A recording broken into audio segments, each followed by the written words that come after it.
and welcome in. We kick off this Monday on the Maize and Blue Reviews. Good afternoon, Michigan football.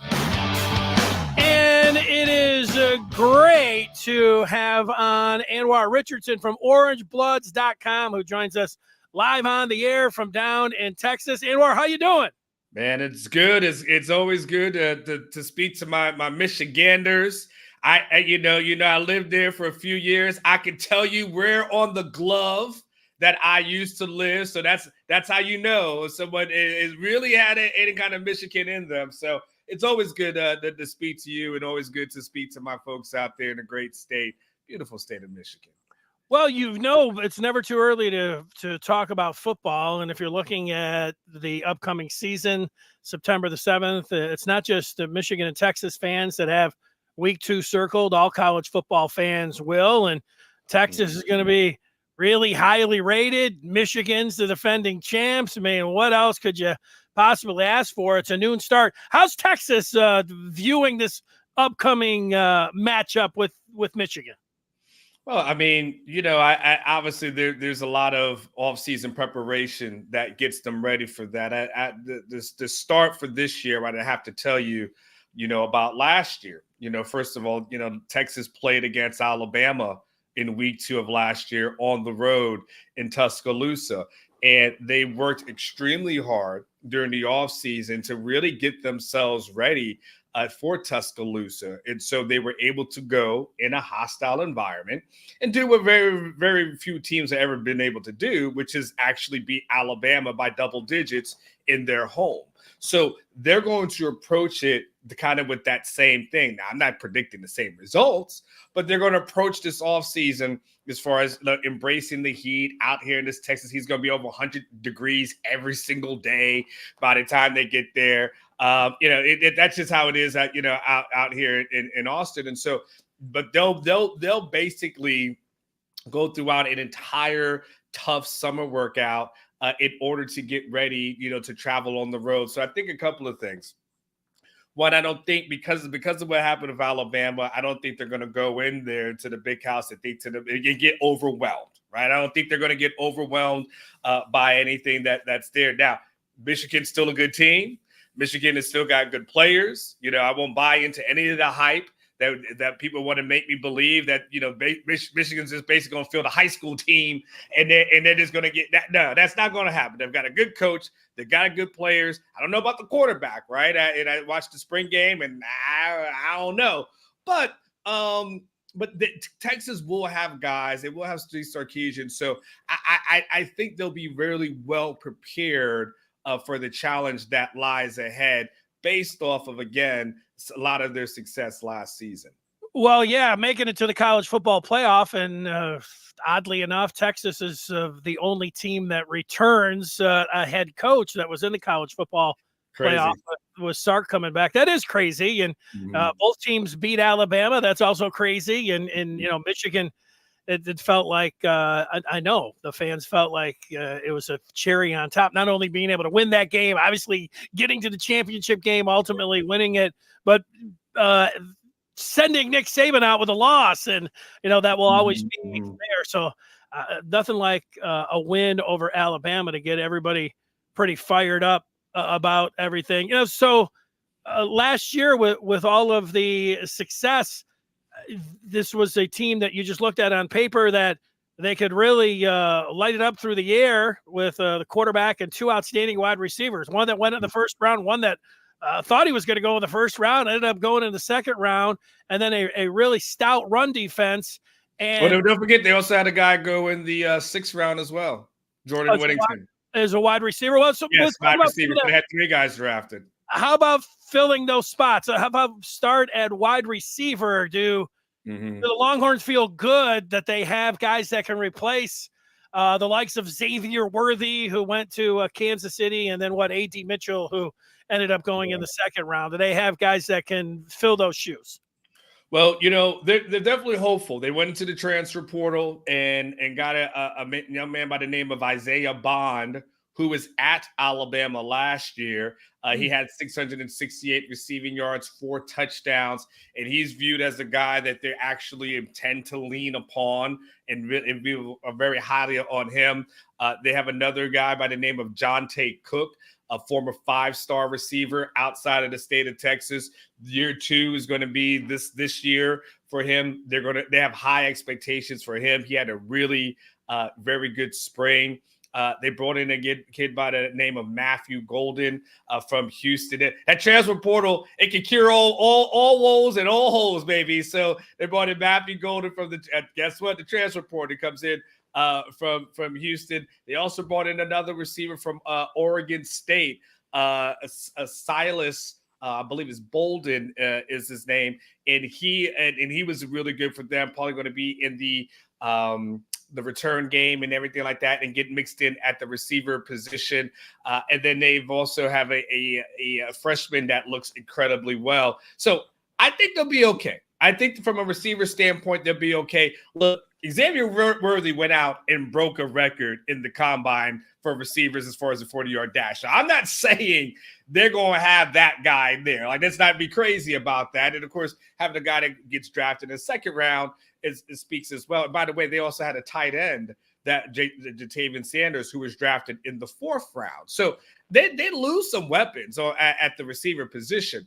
But they do have some good guys that are, I think, quality guys. They got a good tight end that's going to be by the name of Gunnar Helm, who will be a replacement as well. So they will have the guys. I think the most important thing, though, as we have the conversation is no matter what, they still got the quarterback.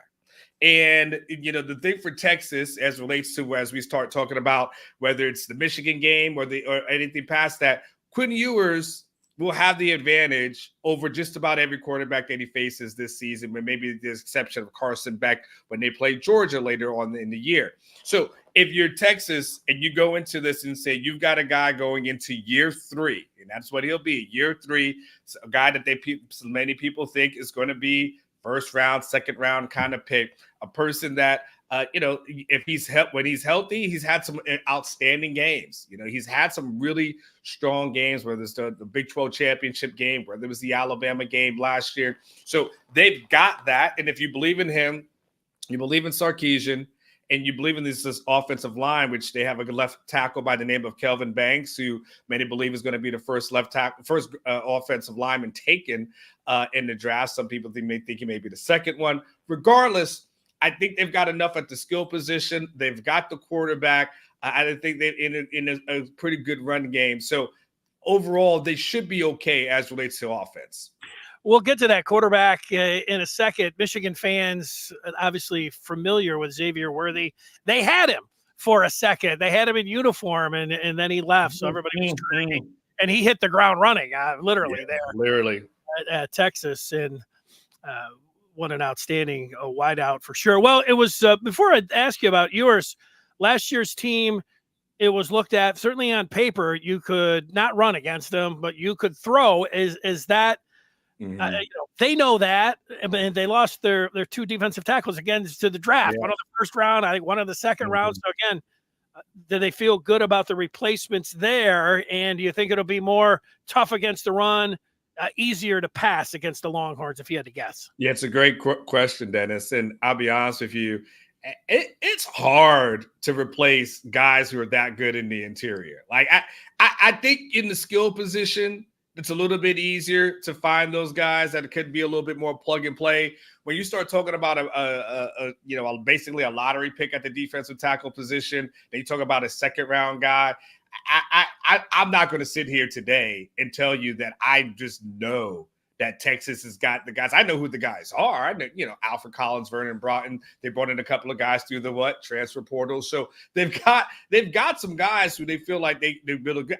Now what's ironic is I probably feel better about the secondary this year than I do about the defensive line. I feel really good about the secondary because they brought in a guy by the name Javion Cole from transfer portal. Cal Poly, a guy, but they also have a cornerback by the name of Malik Muhammad, who is a bona fide stud and a really, really good cornerback. They have a 5-star safety by the name of Derek Williams, who will probably be back there. And then they brought in another safety from Clemson, from the transfer portal by the name of Andrew Makuba, who's a really good player as well. They also got a guy by the name of Jade Barron, who will be, I believe, either a 4th or 5th year guy at this point. So I feel good about them in the secondary. I feel like they're really good in that particular area. And then, of course, they need to be. They were really bad. I would say pass defense was bad for Texas last year. I want to say pass defense. If I looked at it, I don't have it off the top of my head. I want to say they ranked around 116th in the country in pass defense. So they've got to be a little bit better than they were there. If you saw them against Washington and you saw what Penix did in that game, you know that, there was a little bit some holes as relates to that. But I think they'll be good in the secondary. I'm not quite sure up front. I have a little bit more reservations about, and I need to see that one play out in real time before I can just say it's plug and play. I can check the box. Yeah, well, that's fair. And that did stand out, the pass defense. And maybe it'll be flipped. You've mentioned it. Murphy and Sweat up front. I mean, those guys, I think any NFL team wouldn't mind having that tandem in the middle. We're talking with Anwar Richardson, Michigan, Texas, less than 3 months away. Why not talk about that game coming up? Well, yours is the interesting one. I'm sure this made its rounds in Austin, where this unnamed coach to the Athletics said he wasn't that high on him. He said overhyped. I'm just going to read the rest of the quote. He has a good arm. He did have a lot of talent around him, but you just see a bunch of stuff where you wonder what he's doing out there. Do you think that this unnamed DB coach has a point? Are any Longhorn fans, share that sentiment about Quinn Ewers? Yeah, I saw that quote before, and listen, I will say this. I think there were some games. I'm trying to pull it up because I want to make sure I have it. I think there were some games where Quinn looked spectacular, and there were some other games where he just did not. Okay, and so there is some fairness to what was said, right? And so I give you an example: the Alabama game, completes 24 of 38 passes, 349 yards, 3 touchdowns, has a 166.4 passer rating. Obviously, they have the big victory in Tuscaloosa.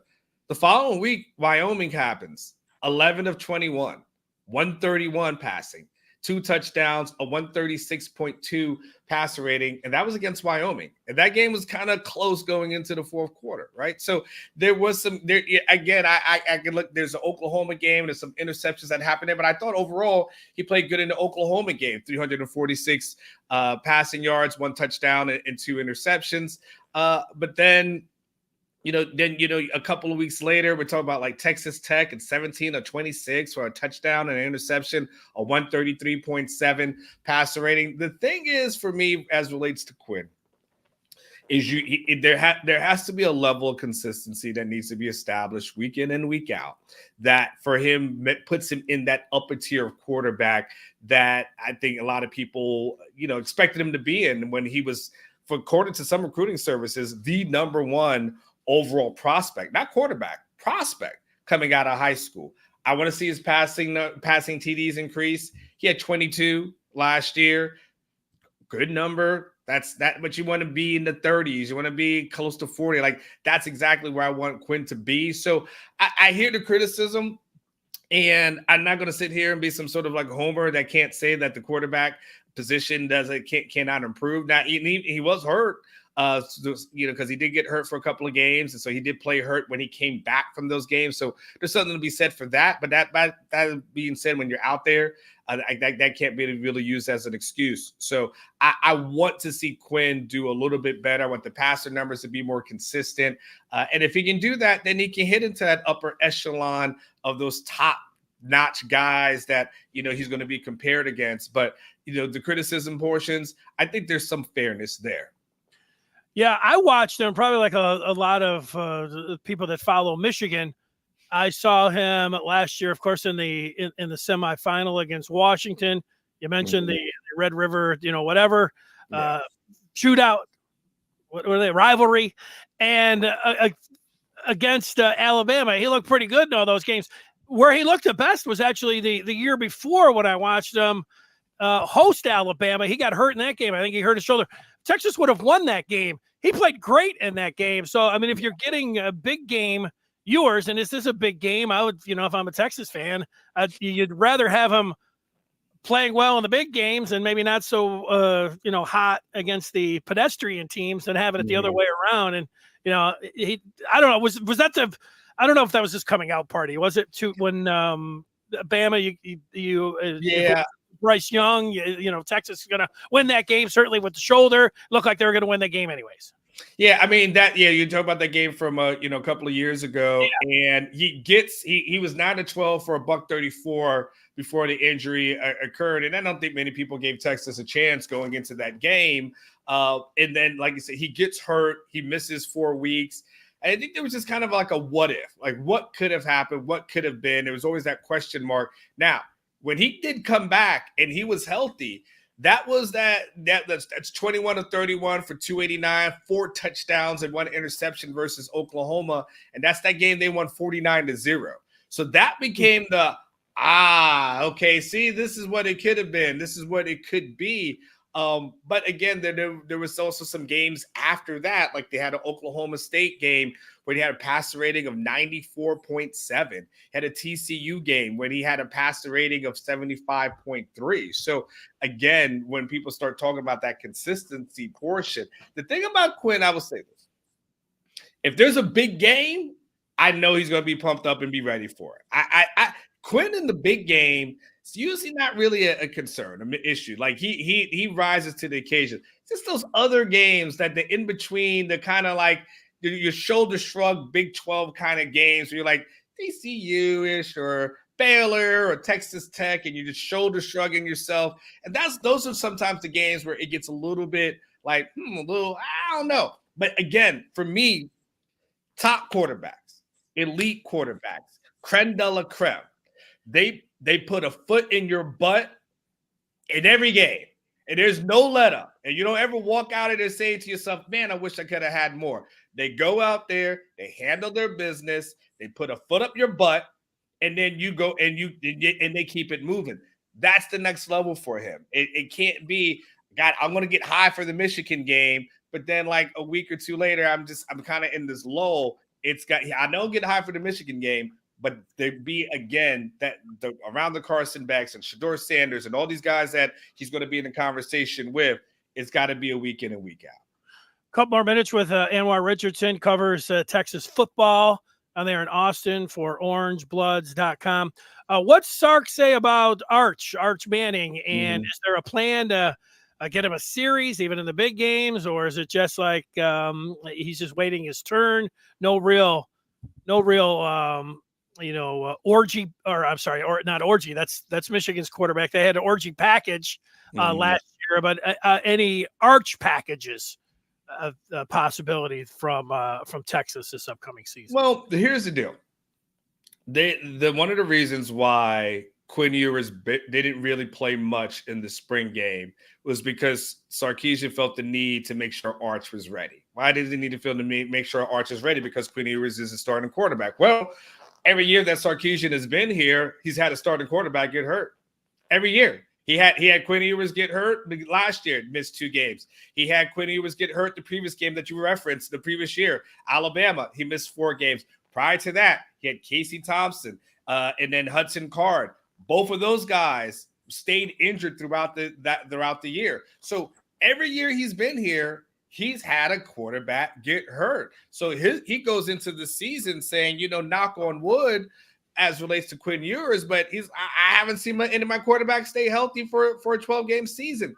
So everything in the spring game was designed to make sure that Arch gets a lot of reps. And Arch did well. He did extremely well. I mean, he was a big story as far as that is concerned. But then when you look at the schedule, I mean, there's plenty of opportunities for Arch to play early. They open up the season versus Colorado State, and that should be a game that Texas should win in a result that should allow Arch Manning to play at some point in the second half. Don't expect them to play against Michigan because that should be a close game. After that, they play UTSA at home. They play La Monroe at home. Then they play Mississippi State, and I'm not really quite sure what to make of them. So you can say it easily in 3 or 4 games, Arch Manning should play a lot. Colorado State, UTSA, La Monroe. And if Mississippi State is kind of, not – if Mississippi State is a Mississippi State that we've seen over the past couple of years, then maybe he has a chance to play there. So I don't know. There won't be a quote-unquote Arch package. But I do think you'll see Arch more in the early parts of the year just in case, because they know this is really hard for whatever reason. Texas hasn't had much luck keeping their quarterbacks healthy. Anwar, I was just looking online over this last week, and I saw all of these Lamborghinis outside. This weekend. You mentioned the transfer portal, and Texas always does well in recruiting. But, now that the game has changed, is this like you show up for a recruiting trip and are they throwing you a key? Or, I mean, what for show? I mean, what's up with a lot of Lamborghinis driving around? Texas players do get Lamborghini deals. I mean, that is a deal. There's a Lamborghini dealership here in Austin. Okay. And the person behind it is a huge Texas person. And so I think I believe it began with Bijan Robinson a couple of years ago. He drove a Lambo. Last year, one of the other players who literally was a center on the team, he got a Lambo deal, okay? And he was a center.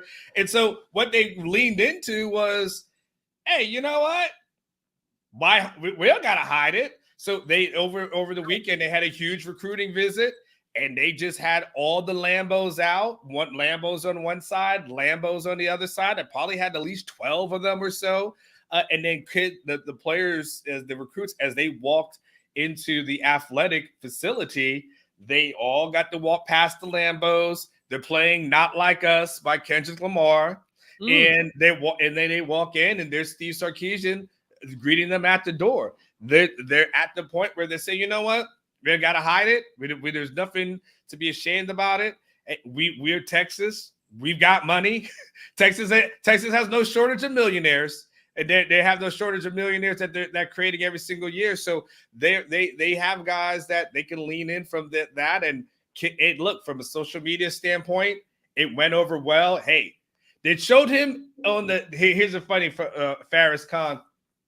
They showed the center sitting on the edge of the seat of the Lambo with his feet outside. Never actually showed him inside, right? But I'm assuming they maybe made a way. But, at this point, Texas they understand, like, hey, Texas has, the richest athletic department in the country, which means they have a lot of boosters, and they're not going to shy away from it. If they know this can work to their advantage, to the victor goes the spoils. It's just going to be the way it is. I was wondering if Kirby Smart had come up with a diss track, if not, maybe Sharon Moore had to, throw something out there when you heard the music and you saw the Lambos and everything else. What about, I've got a couple quick hitters. I don't know. I didn't ask you how long you were going to stay here. I got you over. Go for it. I told you I'm a former Michigan. I lived in Michigan, love the state of Michigan. So anywhere if you're on the glove, you got love for me. So let's go. Well, they don't call them the summer meetings because they take place in spring, but you had the SEC media spring meeting. And so, like the Big Ten, the SEC, it's going to be interesting because not only do they have Oklahoma and Texas coming in, but they're doing away with the divisions. Yeah. And you look at Texas's schedule, and they play Georgia. The possibility, I think that game's in Austin. There's the possibility that you could play Georgia twice. You could play them. So I don't know. Is that something that folks are talking about?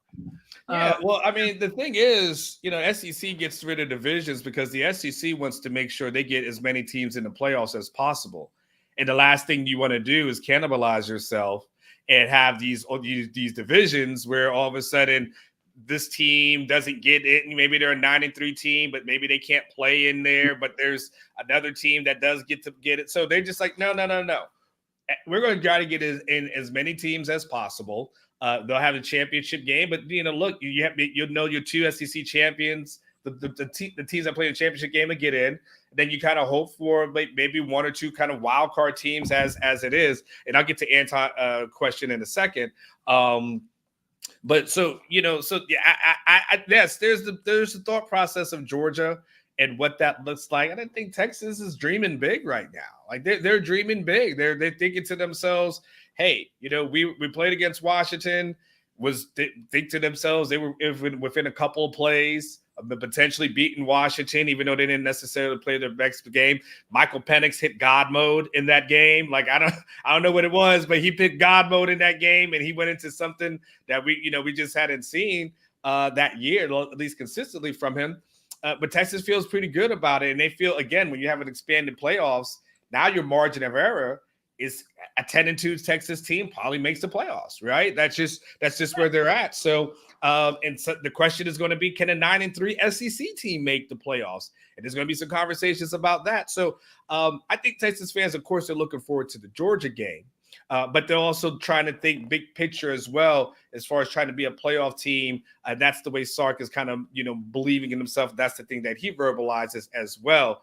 I see Antoine asked a question. Yeah, let me read that question for those that might be listening after the fact, and just listening on the podcast, not watching this replay. Of course, you can do both, which is nice with VCast and podcast. Antoine's question is, what's the perception of Sark from the fans? Mm-hmm. Were they upset at him when Texas had a chance to win, but Sark elected to pass when they had success with running against Washington? Good question there from Antoine. It is kind of like it's like if you ever been in a dysfunctional relationship and then you date a woman who's actually treats you really good, even though you might have a couple of little things about her that you kind of drives you mad. At the end of the day, she's still better than everybody else you've been with, so you kind of let things go. That's Texas fans. Texas fans had to deal with Charlie Strong. Texas fans had to have Tom Herman. So now when you have a guy like Steve Sarkisian who gets you to the playoffs, there's a couple of little things that they at that point in the moment they were a little frustrated with. But at the end of the day, he's been better than a lot of the coaches that they've had over the past, and really back since Mac Brown's heydays, back from probably since 2009. So at the end of the day, no one's tripping over that. He's still recruiting at a high level. He's bringing in guys in the transfer portal, and they believe that he's the guy. He got an extension after the year, so they believe he's the coach of the future, and the little things don't bother him. What about this, I guess, as a statement from Borge, who talks about the Big 12 loves to pass? And, if we were talking about the old Big 12, I would agree. It was a pass-happy conference. Now Texas goes into the SEC, who's known more for big boy football. I don't know. Is Texas changing an identity? What's Texas's identity? I mean, Texas is always they're going to be a run kind of first team, but they're definitely going to lean into the pass. Sark loves his running backs. Sark is really proud of having a streak of 1,000-yard running backs that dates back to some of his USC days, right? And actually going back to his Washington days, quite honest with you. So Sark is he's always going to run the ball, and that's always going to be a main thing for them. The thing is, when they got to the Big 12, the issue that Texas had, and the issue that they saw, was when it came to the line of scrimmages, the point of attack, Texas wasn't good on either side of the ball. They didn't have the dogs in the trenches. They didn't have them on the offensive line, and they didn't have them on the defensive line. And so they told to themselves, they said, okay, in order to get out of the Big 12 and get to the playoffs and compete against the SEC, we got to get better in the trenches. And so they started attacking that from a recruiting perspective. Now, as fate would have it, they end up being in the SEC. So this goes back to the Alabama game. When you saw Texas doing so well, the thing that they did incredibly well was what? They were winning in the trenches. They were winning on the offensive side of the ball, on the offensive line, and they were winning on the defensive side of the ball with that defensive line. So I get what you're saying as far as it being pass happy, but they've actually been building their program to be an SEC program for the past few years. They've been developing guys, especially on the offensive line, on the defensive line. So they feel, honestly, that they're ready to go, because they've been building on this thing since this announcement was, about 3 years ago, as opposed to, oh my God, what do we do now? And I think this, so that they're not necessarily where, I know you asked about identity. They feel like they have a team that's going to be balanced on the run and in the pass and be able to compete. Well, Vegas likes Texas in the game against Michigan. Longhorns a 3.5-point favorite. I was looking this morning. I don't know if that's a surprise or not. A lot to do with returning quarterback. You said Vegas has Michigan as a 3.5. Texas is the 3.5-point favorite. 3.5. Interesting. Yeah. Even with baking in the home field advantage. That's fascinating. Yeah.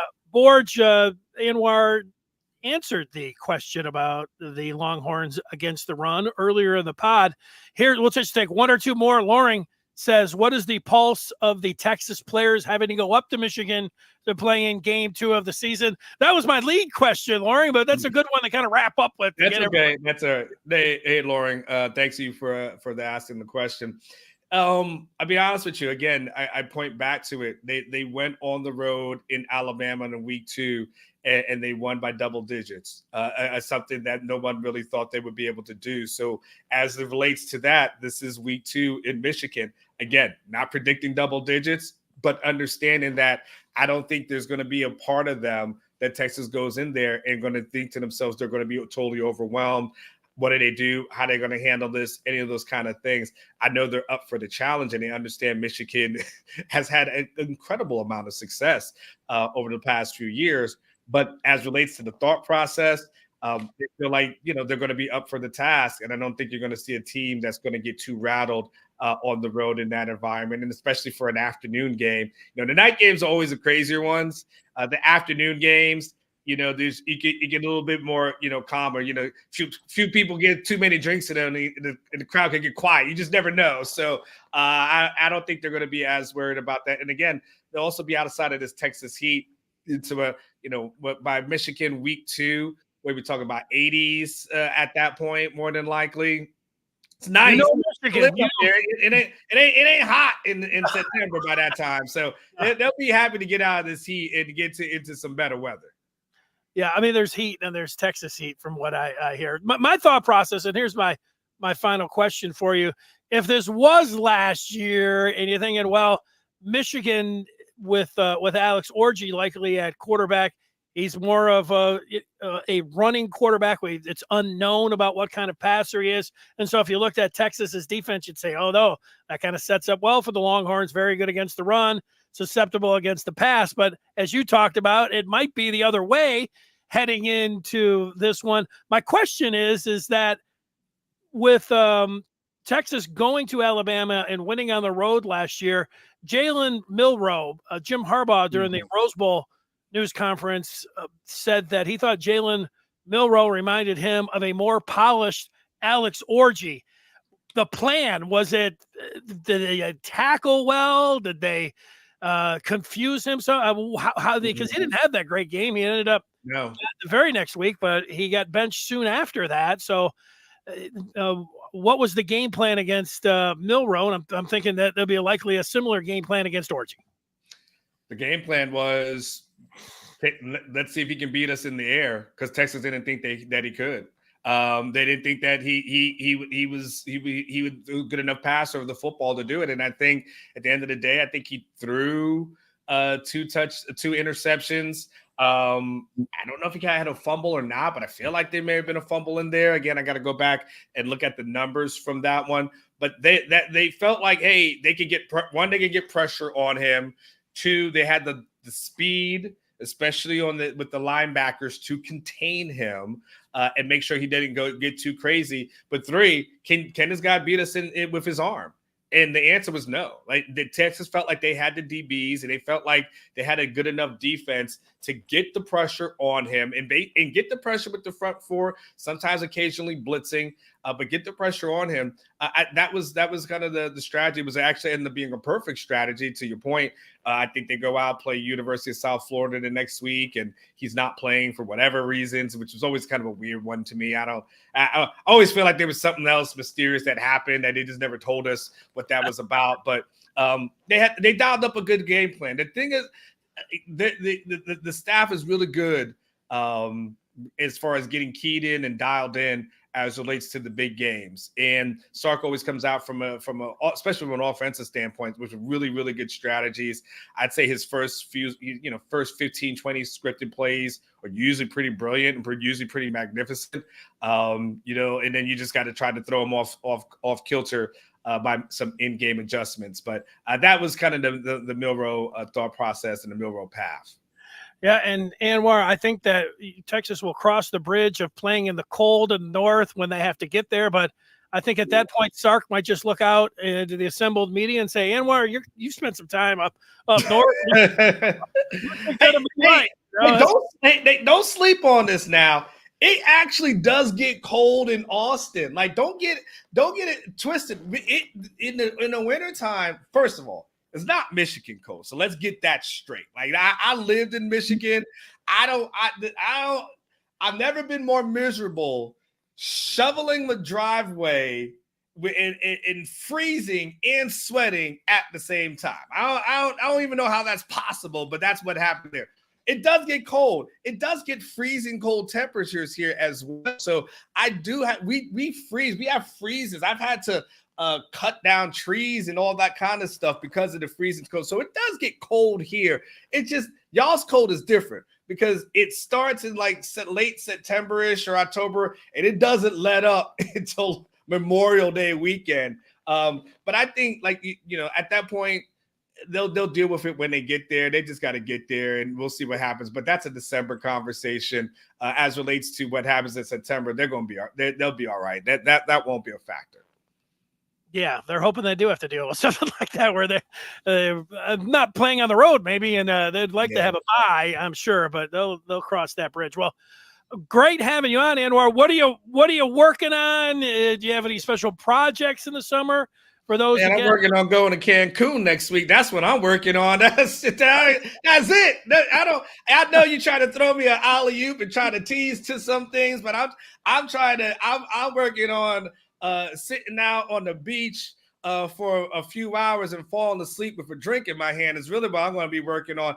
Outside of that, the next major stuff will be the media days, SEC media days in Arlington, Dallas, Texas. Actually, that's going to be happening in July. And then, like I said, I'll be ready to head back up to my home, my second home over there in Michigan, and check you guys out and see. It's been a while since I've been to Ann Arbor. I used to work at MLive, and so used to cover the Lions in Michigan. So, like I said, I got a soft spot for Michigan. I've always just loved the state, loved the people, good people all throughout the state. And so I'm looking forward just to coming back and being in the place that I call my second home. So that's it. That's all I'm going to work on. So right now it's going to be next week is Cancun. And then after that, I'll be working on getting ready for the season. It sounds great, actually, your plan. And I just will give you a little bit of a reminder or a little bit of caution when you come up north. Don't touch your dial, because people you'll be saying, wow, what's all these nice comments about the Detroit Lions? Everybody talking so nice about them. As you know, when you worked here, it was the exact opposite. So the Jim Schwartz years weren't the best years. I can tell you that much. Well, they're going to get one playoff. That was all it. Downhill after Schwartz, actually. So yeah, it got worse. Actually, it got worse before it got better. Thanks for having me on the show. Thank you for everybody who was in the chat as well. All you guys who contributed. It was good talking to y'all as well. Hopefully, you guys have a safe summer, and you can have me back anytime you want. That sounds good, Anwar. Thank you, and all the best. Take care. All right, see ya. There he is, Anwar Richardson formerly of MLive. That's how I know him, covering the Lions back in the Jim Schwartz days, and made his way down to Texas to cover the Longhorns. For a few years there, you'd see Texas and they'd win a ball game and, it became a joke. Texas is back. Oh, they're back. They'd win one ball game. But they are back. They are back. It reminds me, if you get old enough or you are old enough, you remember I always watched, Texas play on Black Friday. Who did they play? Did they always play Texas A&M? Maybe it was fun. I remember Ricky Williams running wild on Black Friday, and that's when the Longhorns were an elite college football program, and then it was decades? I don't know, a long time until they finally were able to, you feel like Texas is back, and Texas rolling into Michigan on September the 7th.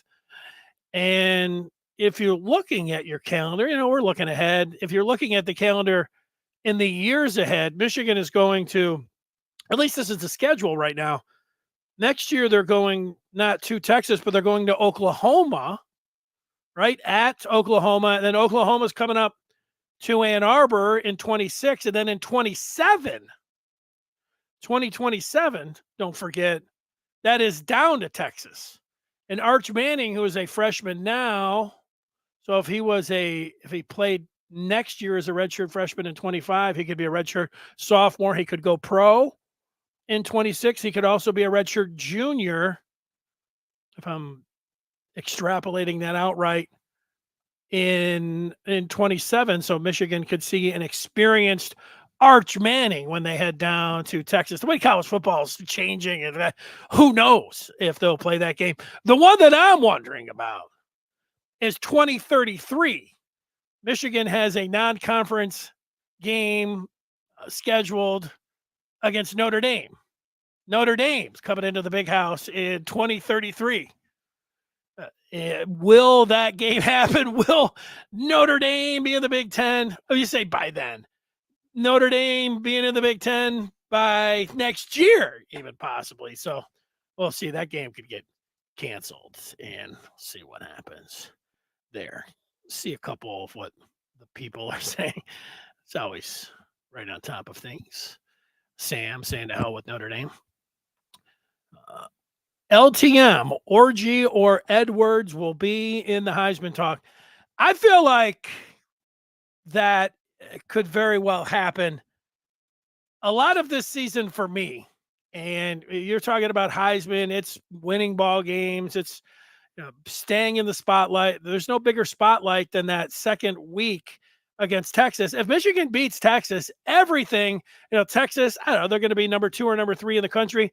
Michigan beats Texas, then the following week, Michigan is going to be a top 5 team. And all of the stuff that we're talking about, or the Orgy, it's a big game for everyone, but a real big game for Orgy. And if he can play well in that game, just how quickly things can turn where you feel like the complete unknown, and then you feel like, wow, yeah, really got something. And, the possibility of winning the Big Ten again for 4 times in a row, all that stuff. It's going to be, I say what I was going to say. It's going to be an exciting season. That seems pretty cliche for Michigan football. It's always an exciting season, but it could be another special season. There's a part of it they lost so much. And I'm not dwelling on that. I'm just looking at it. Wow, that's a lot. But they still, what they have.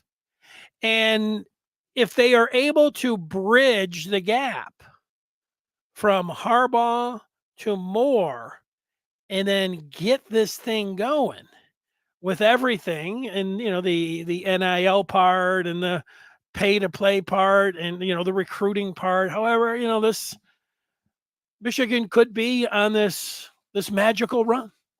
That's the part heading into this season. And that's why, I don't want to put everything on Texas, but if they beat Texas, it's going to feel like all of that is going to be happening, So that's how I'm feeling right now. Moose says Davis Warren looked much better than Orgy in the spring game. He looked better throwing the football, and Davis Warren has a great arm. That's what we know about him. You know what I did not know about Davis Warren is that he's so fast. I forgot where that came from, where his straight line speed, whatever he runs, I don't know, 4.5, 4.4, or something crazy. I don't remember.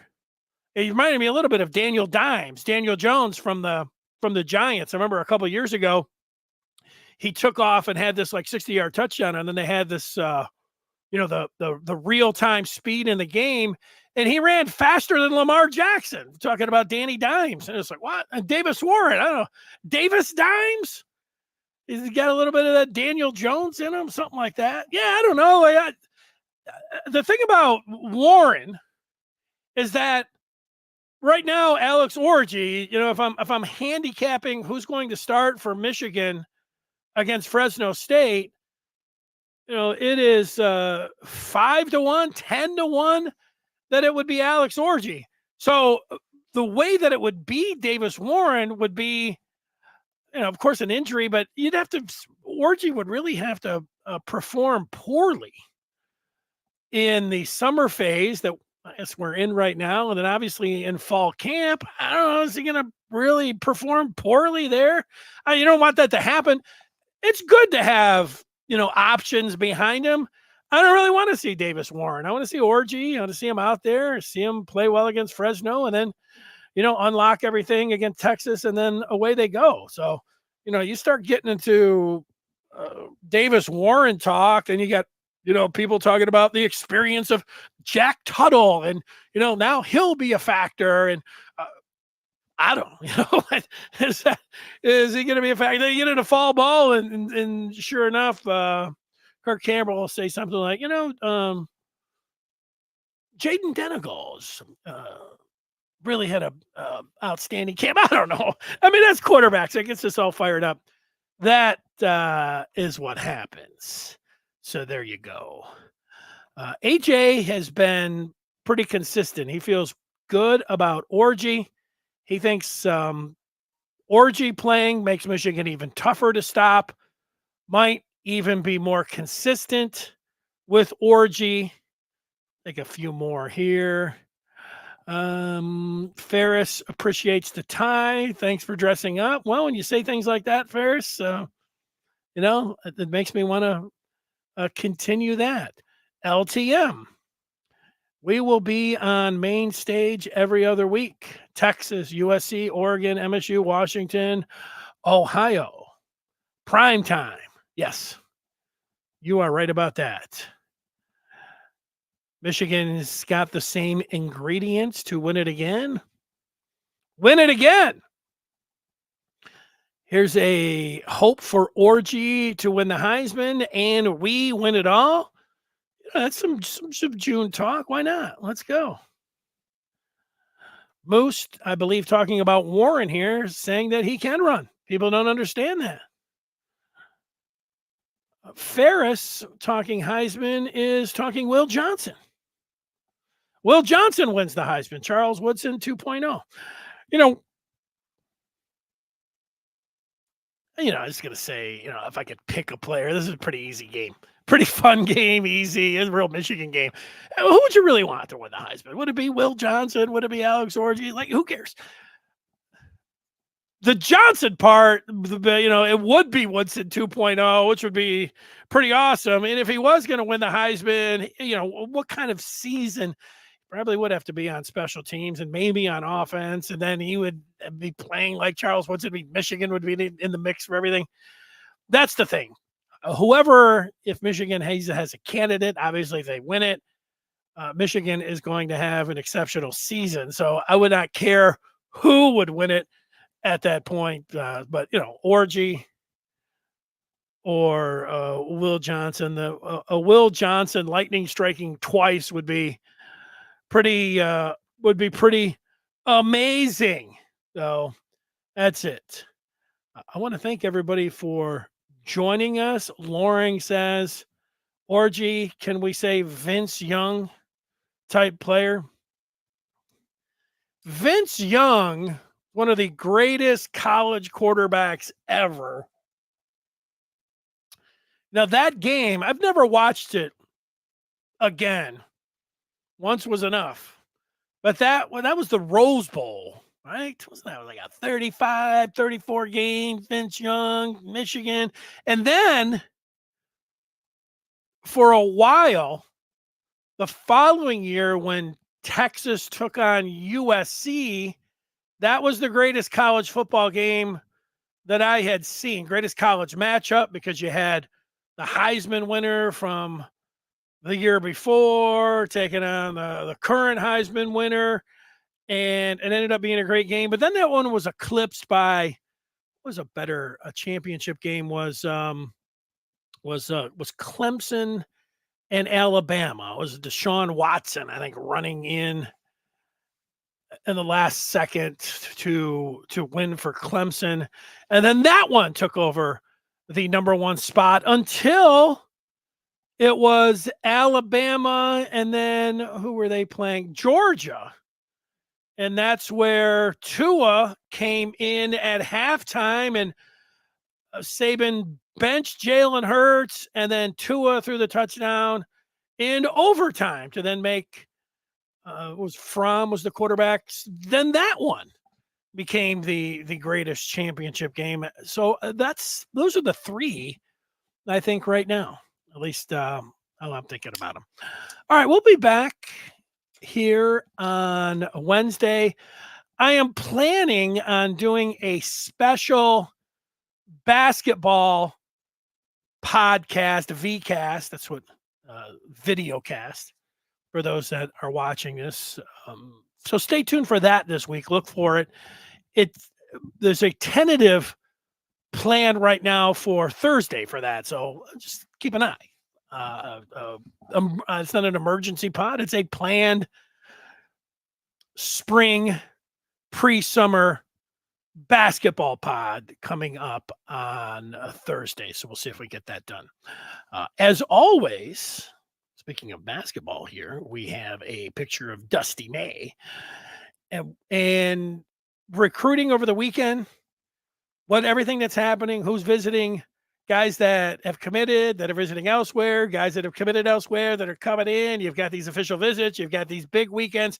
Every weekend in June is a monster weekend when it comes to recruiting. All of the information, accurate and concise, is at the Maize and Blue Review.